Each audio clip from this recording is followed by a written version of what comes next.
જય શ્રી કૃષ્ણ મિત્રો, આ વિડીયોમાં આપણે મોહિની એકાદશી 2026માં ક્યારે છે તેનું શુભ મુહૂર્ત તેના વિશે આપણે ચર્ચા કરીશું. વિડીયોને શેર અવશ્ય કરજો. ધન્યવાદ. મિત્રો, સનાતન ધર્મમાં એકાદશી તિથિનું વિશેષ મહત્ત્વ છે, પરંતુ વૈશાખ મહિનાના શુક્લ પક્ષ દરમિયાન આવતી મોહિની એકાદશીને અત્યંત પુણ્ય અને લાભદાયી માનવામાં આવે છે. આ દિવસ આત્મશુદ્ધિ, ભગવાન વિષ્ણુના આશીર્વાદ મેળવવા અને દાન દ્વારા પોતાના જીવનને શુદ્ધ કરવાનો એક દૈવી અવસર છે.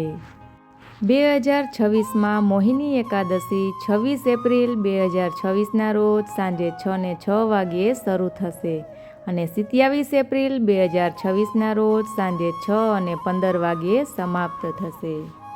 આમ ઉદયા તિથિને ધ્યાનમાં લઈને મોહિની એકાદશીનું વ્રત 27 એપ્રિલ 2026 અને સોમવારના રોજ ઉજવવામાં આવશે. આ એકાદશીને મોહિની એકાદશી કેમ કહેવામાં આવે છે?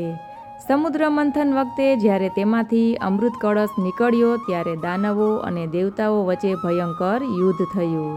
ત્યારે દેવતાઓ ગભરાઈ ગયા અને ભગવાન વિષ્ણુને પ્રાર્થના કરવા લાગ્યા કે હે શ્રી હરિ, તમે આ સમસ્યાનું નિરાકરણ કરો.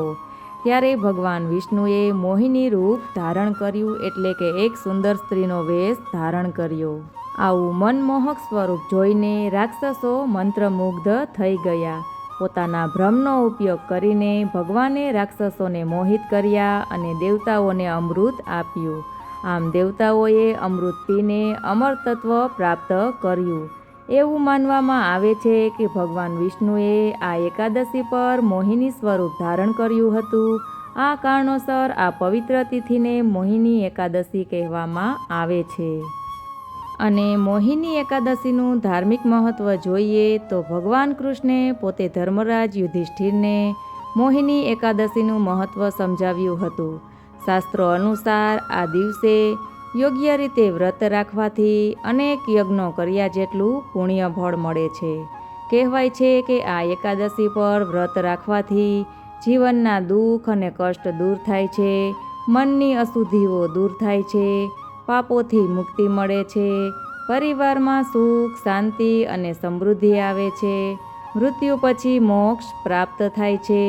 ધાર્મિક માન્યતા એવી પણ છે કે આ દિવસે ભક્તિભાવથી વ્રત રાખવાથી 1000 ગાયોના દાન જેટલું પુણ્ય ફળ મળે છે. હવે આપણે મોહિની એકાદશીની પૂજા વિધિ વિશે જોઈએ. આ દિવસે ભગવાન વિષ્ણુની ખૂબ જ ભક્તિ અને શુદ્ધતાથી પૂજા કરવી જોઈએ. પૂજા પદ્ધતિ આ પ્રમાણે હોવી જોઈએ.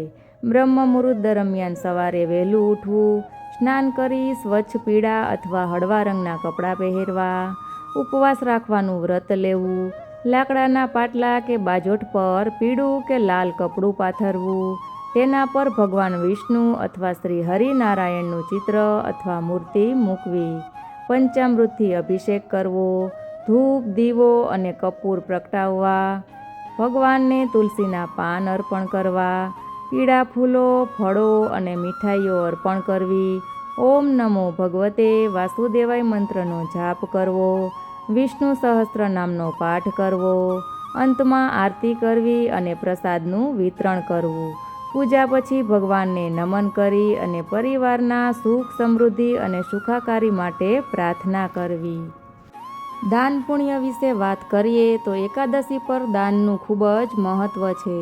સનાતન ધર્મમાં દાનને સર્વોચ્ચ ભાગ માનવામાં આવે છે. ખાસ કરીને એકાદશી પર કરવામાં આવતા દાનને અનેક ગણું ફળદાયી માનવામાં આવે છે. શાસ્ત્રોમાં કહેવામાં આવ્યું છે કે દાન ફક્ત પાપોનો નાશ કરતું નથી, પરંતુ વ્યક્તિના જીવનમાં સકારાત્મક ઉર્જા અને દૈવી કૃપા પણ લાવે છે. એટલે કે 100 હાથે ધન કમાવો અને તેમને 1000 હાથે લાયક અને જરૂરિયાતમંદ લોકોને વહેંચો. મોહિની એકાદશીના દિવસે અન્ન અને ભોજનનું દાન કરવું, પીળા કપડાનું દાન કરવું, ફળો, પાણી અને શરબતનું દાન કરવું, ઘી, દક્ષિણા વગેરેનું દાન કરવું શુભ માનવામાં આવે છે. મોહિની એકાદશીની આપ સૌને હાર્દિક શુભકામનાઓ. વિડીયો બીજા સાથે શેર અવશ્ય કરજો જેથી માહિતી બધા સુધી પહોંચી શકે. ધન્યવાદ.